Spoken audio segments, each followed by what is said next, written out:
जय हिंद साथियों, आज के इस क्लास में आप सभी का बहुत बहुत स्वागत है।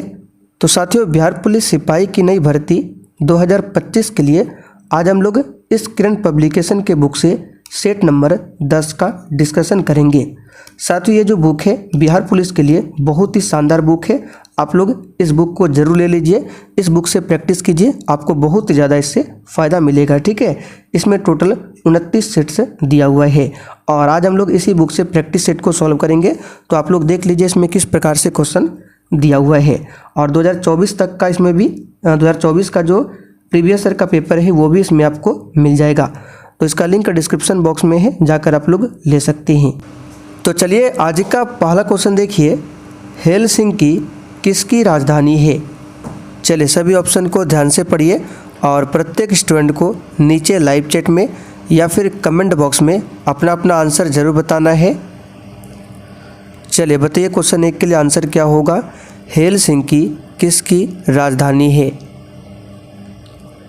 तो देखिए यहाँ पर इस क्वेश्चन का आंसर हो जाएगा डी ऑप्शन, फिनलैंड। ठीक है, हेलसिंकी जो है ये फिनलैंड की राजधानी है। नॉर्वे की राजधानी क्या है पूछा जाता है तो ओस्लो। ठीक है, ओस्लो जो है नॉर्वे की राजधानी है। दूसरा क्वेश्चन देखिए, निम्नलिखित में से किस वेद में कर्मकांड और बलि का वर्णन मिलता है। चलिए बताइए क्वेश्चन 2 के लिए आंसर क्या होगा। निम्नलिखित में से किस वेद में कर्मकांड और बलि का वर्णन मिलता है। तो यहाँ पर इसका आंसर क्या हो जाएगा।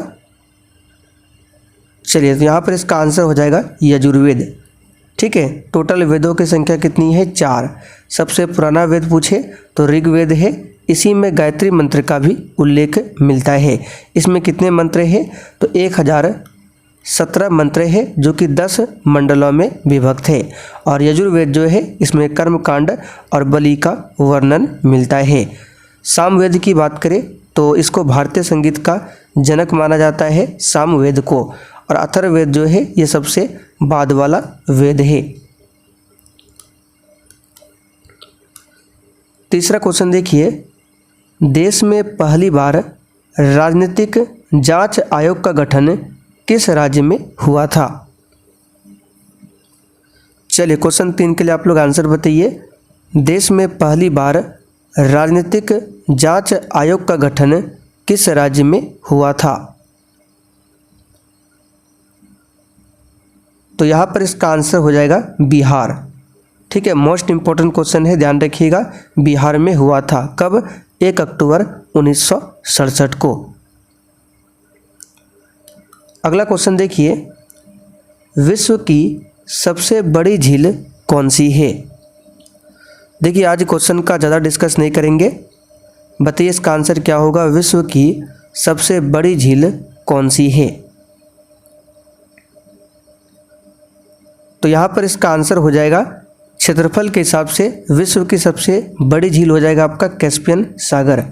सी ऑप्शन यहाँ पर आपका सही जवाब है। आंसर क्या होगा, कैस्पियन सागर।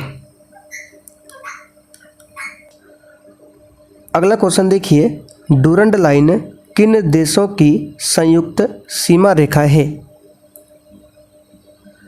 चलिए बताइए क्वेश्चन 5 के लिए आंसर क्या होगा। डूरंड रेखा किन देशों की संयुक्त सीमा रेखा है।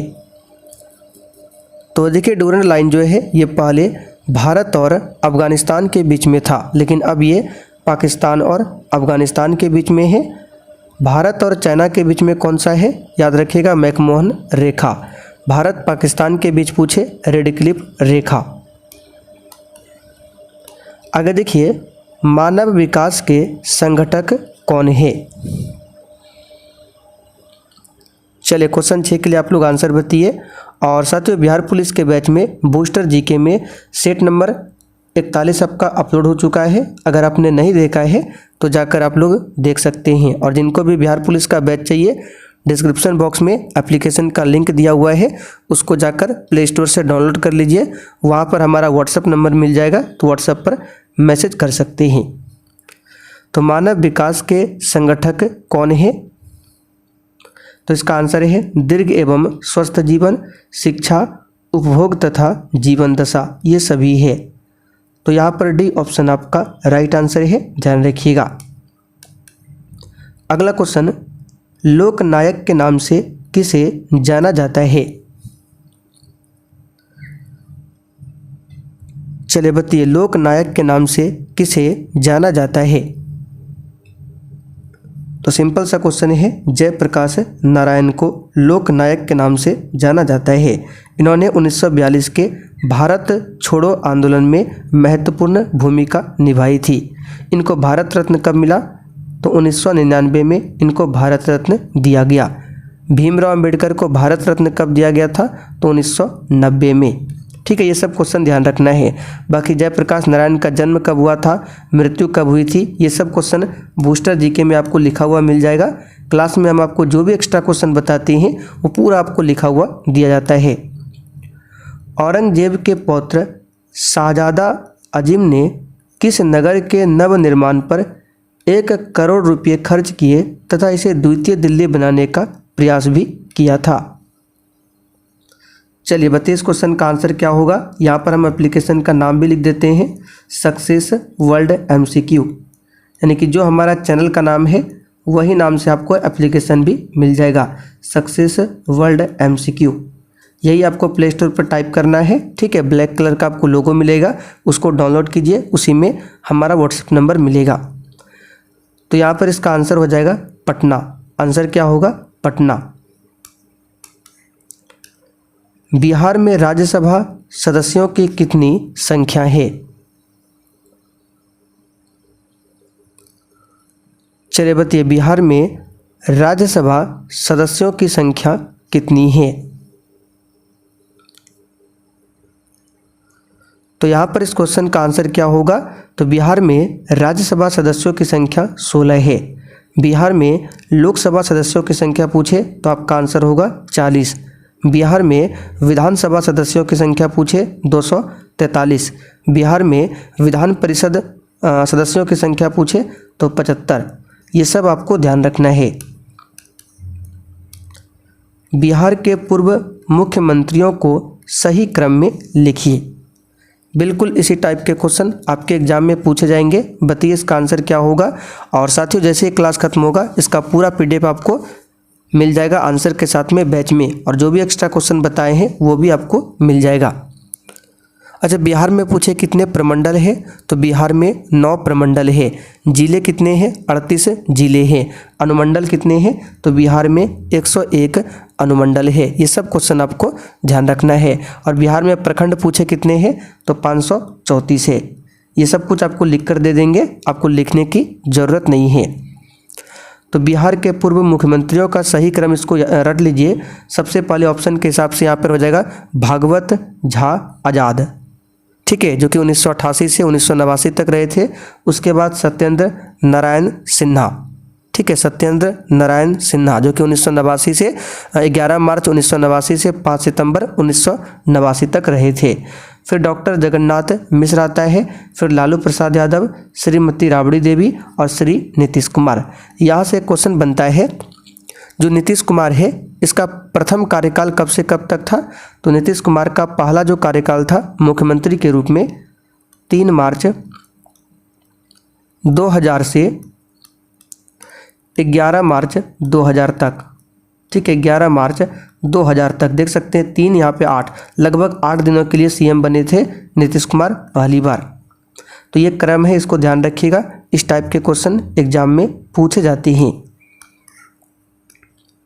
लोहा और इस्पात उद्योगों के संदर्भ में शहरों और राज्यों का निम्नलिखित में से कौन सा युग्म सही है? तो दुर्गापुर यहाँ पर असम में दिया है, जो कि गलत है। दुर्गापुर जो स्टील प्लांट है ये असम में नहीं है, ये पश्चिम बंगाल है, यानी कि वेस्ट बंगाल में स्थित है। बोकारो बिहार में नहीं है, बोकारो कहाँ पर है? झारखंड में है, ठीक है।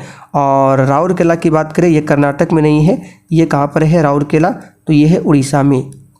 बाकी भिलाई छत्तीसगढ़ में है। ये युग्म आपका बिल्कुल सही दिया हुआ है। भारतीय संविधान का 74वां संशोधन अधिनियम 1992 निम्न में से किससे संबंधित है। और बैच में आपका सब्जेक्ट वाइज क्लास भी चल रहा है, जिसमें पॉलिटी, साइंस, ज्योग्राफी, हिस्ट्री ये सब क्लास हो रहा है। तो भारतीय संविधान का जो 74वां संशोधन अधिनियम है 1992, ये किससे संबंधित है, तो नगर पालिका से संबंधित है। ठीक है, तो 74वां संशोधन नगर पालिका, 73वां पूछे तो ये आपका पंचायती राज से संबंधित है।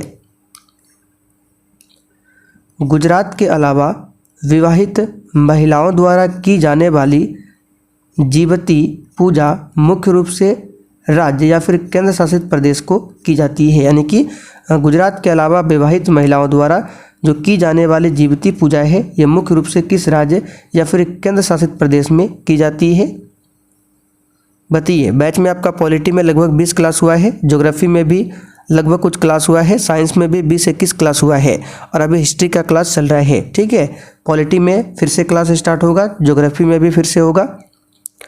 तो यहाँ पर इसका आंसर क्या हो जाएगा, महाराष्ट्र।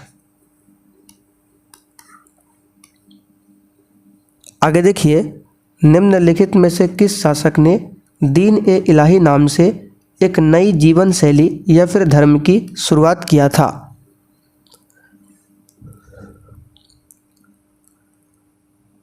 तो दीन-ए-इलाही यानी कि ईश्वर का धर्म, जो कि 1582 में अकबर के द्वारा शुरू किया गया था। इस दीन-ए-इलाही धर्म का उद्देश्य क्या था, तो इसका उद्देश्य था इस्लाम और हिंदू धर्म को एक धर्म में मिलाना था, जिसमें ईसाई धर्म, पारसी धर्म, जैन धर्म के पहलू भी शामिल थे। अगला क्वेश्चन, निम्न में से किसका संबंध तीसरे आंग्ल मैसूर युद्ध और भारत में लोक सेवाओं की शुरुआत से है।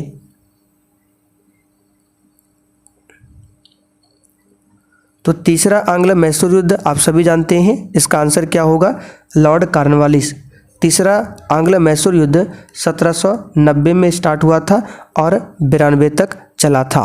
ठीक है, देखिए हुआ क्या था, 1790 में बंगाल का गवर्नर जनरल कौन बना था, तो 1790 में बंगाल के गवर्नर जनरल लॉर्ड कॉर्नवालिस ने टीपू सुल्तान के खिलाफ युद्ध की घोषणा की, जिसके कारण तीसरा आंग्ल मैसूर युद्ध हुआ था 1790 से 92 के बीच में। ठीक है, तो यहाँ पर इसका आंसर क्या होगा, लॉर्ड कॉर्नवालिस। टीपू सुल्तान की बात करें तो क्वेश्चन पूछा जाता है, टीपू सुल्तान की मृत्यु किस युद्ध में होती है, तो चौथे आंग्ल मैसूर युद्ध जो कि 1799 में हुआ था, इसी में टीपू सुल्तान की मृत्यु हो जाती है। टीपू सुल्तान की राजधानी कहाँ पर थी, श्रीरंगपट्टनम।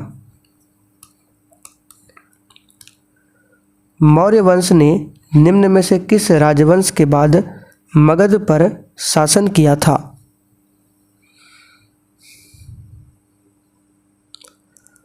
तो मौर्य वंश ने किस राजवंश के बाद, सिंपल सा क्वेश्चन है, इसका आंसर क्या हो जाएगा, नंद राजवंश। ठीक है, नंद राजवंश के बाद मौर्य वंश ने शासन किया था। नंद वंश मौर्यों के राजवंश से ठीक पहले का वंश था। नंद वंश को किसने नष्ट किया था, तो नंद वंश को चंद्रगुप्त मौर्य ने अपने गुरु चाणक्य की मदद से नष्ट किया था। गोवा की पहली महिला राज्यपाल कौन थी। अच्छा, किसी भी अगर मान लीजिए अगर आपसे पूछे कि भारत में किसी भी राज्य की महिला राज्यपाल बनने वाली कौन थी, तो सरोजनी नायडू। फिलहाल यहाँ पर आंसर होगा मृदुला सिन्हा। महाघम उत्सव प्रत्येक 12 वर्ष में एक बार डैश में मनाया जाता है।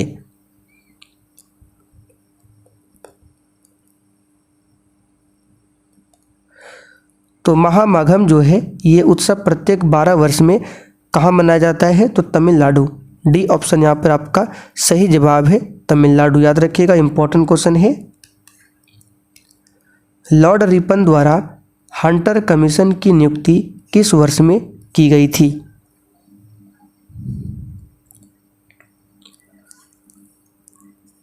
तो इसका आंसर है 1882 में। कब किया था? 1882 में किया था। लॉर्ड रिपन ने वायसराय की कार्यकारी परिषद के सदस्य पर विलियम हंटर की अध्यक्षता में 3 फरवरी 1882 को शिक्षा आयोग की नियुक्ति किया था। तो हंटर जो कमीशन था, इसका गठन जो है प्राथमिक शिक्षा पर विशेष जोर देना था। पृथ्वी की सतह पर गुरुत्व के कारण त्वरण का मान क्या है? तो इसको डायरेक्ट याद रखिएगा, छोटी जी बराबर बड़ी जी बड़ी एम बटे क्या होता है? R square. यहाँ पर देख सकते हैं ऑप्शन 1 में दिया हुआ है।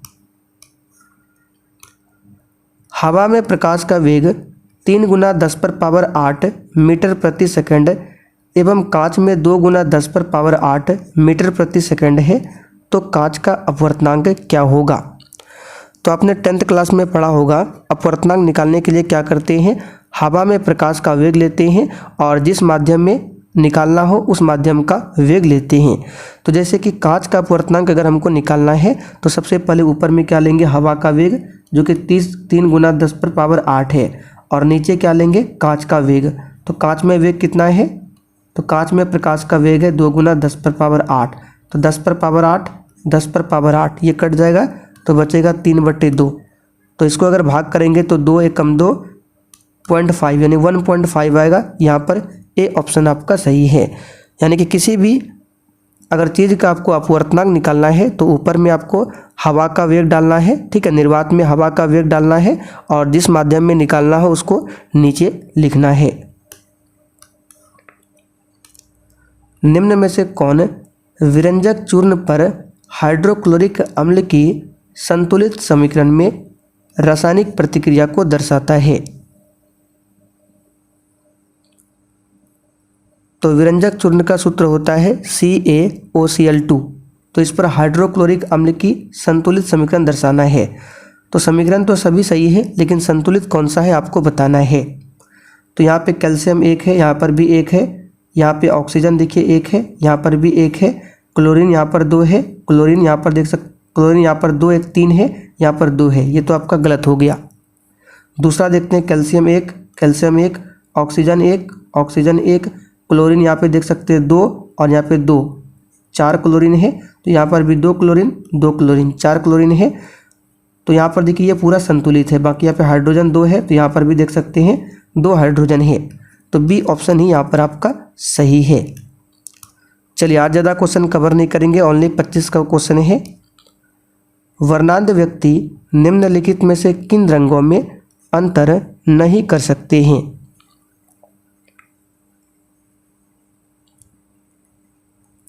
तो इसका आंसर है लाल और हरा रंग, ठीक है। खिलाड़ी एथलीट निम्नलिखित में से किसका लाभ उठाने के लिए लंबी कूद से पहले दौड़ता है? आंसर है गति का जड़त्व। चलिए आज का आखिरी क्वेश्चन देखते हैं। मानव शरीर में सबसे छोटी ग्रंथि कौन सी है? तो कई बार बता चुके हैं, पिट्यूटरी ग्रंथि, जिसको मास्टर ग्रंथि भी बोला जाता है। तो चलिए साथियों आज के लिए इतना ही। अब आप लोग कमेंट करके बताइए आपने 25 क्वेश्चन में से कितने क्वेश्चन सही किए हैं। और जिनको भी बैच ज्वाइन करना है, प्ले स्टोर पर जाकर आप एप्लीकेशन को डाउनलोड कीजिए। वहाँ पर हमारा व्हाट्सअप नंबर मिलेगा, उस पर मैसेज करना है, ठीक है। एप्लीकेशन का नाम फिर से बता देते हैं, SUCCESS फिर वर्ल्ड MCQ, यानी जो हमारा चैनल का नाम है वही आपको टाइप करना है प्ले स्टोर पर। जिस प्रकार से चैनल का लोगो है उसी प्रकार से आपको एप्लीकेशन का भी लोगो मिल जाएगा।